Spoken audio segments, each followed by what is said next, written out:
অনেক দিন ধরে আমি ভাবছিলাম তোমাদের সবার জন্য একটি ভিডিও বানাবো, যে ভিডিওতে আমি তোমাদের শেখাবো বা আমি তোমাদের সঙ্গে আলোচনা করব how to start writing with simple English, অর্থাৎ কিভাবে সহজ ভাষা ব্যবহার করে ইংলিশ রাইটিং লেখা যায়। হ্যালো এভরিওয়ান, আমি সুনীল স্যার, তোমাদের প্রত্যেককে ইংলিশ স্টাডি একাডেমিতে ওয়েলকাম। Let's start. দেখো, তোমরা এই রাইটিং পার্টকে কখনো ইগনোর করতে পারবে না। আর এখন যা হয়েছে, ক্লাস 10, 11, 12-এ প্রচুর নাম্বার এইখান থেকে এসে থাকে। আমি আমার অনেক স্টুডেন্টের খাতা চেক করার সময় দেখেছি তারা এই সহজ অংশের থেকে খুব সহজ গ্রামারগুলো ভুল করে থাকে, আবার অনেক স্পেলিং মিস্টেকও করে থাকে, যেগুলো একদম চোখে পড়ার মতো। সেই জন্যই আজ এই ক্লাসে আমি আলোচনা করব কিভাবে তোমরা তোমাদের রাইটিং স্কিল ইমপ্রুভ করতে পারবে। দেখো, 1 নম্বর যা টিপস বলবো, যদি প্রতিদিন তোমরা 1 পাতা করে লিখো, তাহলে 1 মাসের মধ্যে তোমাদের 30 পাতা লেখা হয়ে যাবে। এবং এরকমভাবেই তোমরা যদি 6 মাস টানা লিখতে থাকো, তাহলে তোমরা নিজেরাই ভাবো যে তোমাদের রাইটিংয়ের কতটা ইমপ্রুভ হবে বা কতটা তোমরা উন্নতি করতে পারবে তোমাদের রাইটিং স্কিলকে। তাই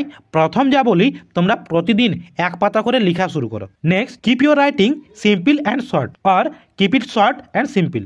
অর্থাৎ তোমরা যে বাক্যগুলি লিখবে, চেষ্টা করো সেগুলোকে ছোট ও সিম্পল করার, কারণ বড় সেন্টেন্স পড়তে অসুবিধা হয়, আবার তোমরা সেগুলিকে গুলিয়েও ফেলবে। তাই সেকেন্ড যা টিপস বলবো তা হচ্ছে, লেখা শুরু করো ছোট ও সিম্পল বাক্য দিয়ে। চেষ্টা করো 4-5টা ওয়ার্ড পরেই কমা, ফুল স্টপ আনা, আর এটা যেমন তোমাদের এক অভ্যাস তৈরি হয় কমা, ফুল স্টপ ব্যবহার করা।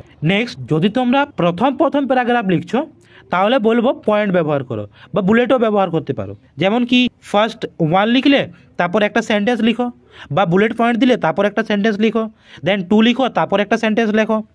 এইভাবে 3, 4 এইভাবে তোমরা লিখলে কি হবে, তোমাদের মধ্যে মেনটা একটু জলদি হবে। আবার এই যখন তোমাদের 1 মাস হয়ে যাবে, তখন এই বুলেটগুলোকে তোমরা দাও, তাহলে দেখবে পুরোটা একটা প্যারাগ্রাফে হয়ে যাচ্ছে। অর্থাৎ তোমরা বুলেট পয়েন্টগুলোকে ব্যবহার করো, আর এই বুলেট পয়েন্ট দিয়ে তোমরা লেখা শুরু করো। নেক্সট টিপ, এখন সবাই কম বেশি SMS ল্যাঙ্গুয়েজ বা SMS এর ভাষা ব্যবহার করি আমরা, যেমন কি GDN8, LOL অর্থাৎ গুড নাইট, লোল, এগুলো আমরা সবাই ব্যবহার করি। কিন্তু যদি তুমি সত্যিকারের রাইটিং শিখতে চাও, তাহলে এগুলোকে ব্যবহার বন্ধ করো। তোমরা যদি কাউকে হোয়াটসঅ্যাপে বা ফেসবুকে মেসেজ করেই থাকো, তাহলে পুরো ওয়ার্ডটা লিখো। চেষ্টা করে একটা বাক্য লিখার, পুরো সেন্টেন্স লিখার। এর জন্য তোমরা গুগলের সাহায্য নিতে পারো। বিভিন্ন রকমের টুলস আছে, যেমন কি গ্রামারলি আছে, গুগল ট্রান্সলেটর আছে, এগুলো ব্যবহার করে তোমরা পুরো সেন্টেন্সটা লিখতে পারবে। আবার তোমরা সেগুলো কি ভালো করে দেখে নাও সেন্ড করার আগে। নেক্সট, অনেকেরই কি হয় আমাদের, যে কোনো আইডিয়া আসে না প্রথম কি লিখবো, কি সম্পর্কে লিখবো। আবার অনেকে জিজ্ঞাসাও করেছে যে স্যার কী বিষয়ে লিখবো আমরা। তোমাদের আইডিয়া না আসার প্রধান কারণ হচ্ছে ইমাজিনেশন না করা। আর এই ইমাজিনেশন পাওয়ারটা বৃদ্ধি করার জন্য তোমাদের রিডিং পড়তে হবে। একজন বিশিষ্ট ব্যক্তি বলেছেন, if you want to write better, read more. The more you read, the better you able to write. অর্থাৎ রিডিং তোমাদের ইমাজিনেশন পাওয়ারকে বৃদ্ধি করতে সাহায্য করবে। এরপর মনে করো, তোমরা যদি 1 মাস টানা রিডিং পড়তে থাকলে, তাহলে তোমরা দেখবে তোমার চোখের সামনে সব ঘটনা ঘটছে, এরকম তোমাদের নিজেরাই ফিল করবে, রিয়েলাইজ করবে।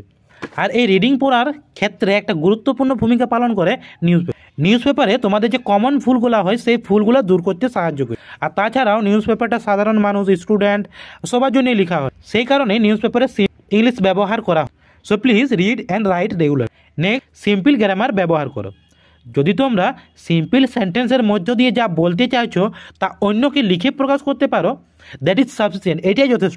যদি তোমরা প্রতিদিন রিডিং পড়ছো, রাইটিং প্র্যাকটিস করছো, তাহলে তোমরা সিম্পল গ্রামার ব্যবহার করা শিখে যাবে।